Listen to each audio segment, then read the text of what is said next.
вазорати корҳои дохилии Тоҷикистон дар гузориши солонааш ки садои мардум нашр кардааст, аз ошкор шудани 38 мавриди омӯзиши ғайриқонунии динӣ дар соли гузашта хабар медиҳад. дар ҳама маврид кӯдакон аз ҳамсояҳо ё имомхатибони маҳаллӣ дарси динӣ мегирифтанд ки ин хилофи қонун аст, гуфта мешавад дар гузориш. ба таври дахдор таъмин кардани ҳимояи ҳуқуқ ва озодиҳои шаҳрвандон. қобили зикр аст ки пас аз қабули қонун дар моҳи марти соли 2009 дар бораи озодии виҷдон ва иттиҳодияҳои динӣ, таълими дин дар манзили зист ғайриқонунӣ гардид. муддати иддаи аз имомхатибон бо иҷозати кумитаи динӣ назди ҳукумати Тоҷикистон дар масҷид ба кӯдакон асосҳои дини исломро таълим медоданд.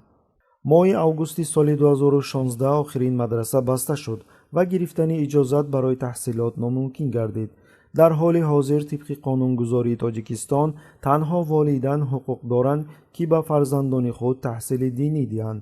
аммо мутаассифона сатҳи дониш дар бораи ислом дар Тоҷикистон ба ҳадде аст ки на ҳама волидайн метавонанд ба фарзандонашон асосҳои исломро биомӯзонанд. аз кадом китобҳои динӣ истифода мебаред? динӣ ягон бор истифода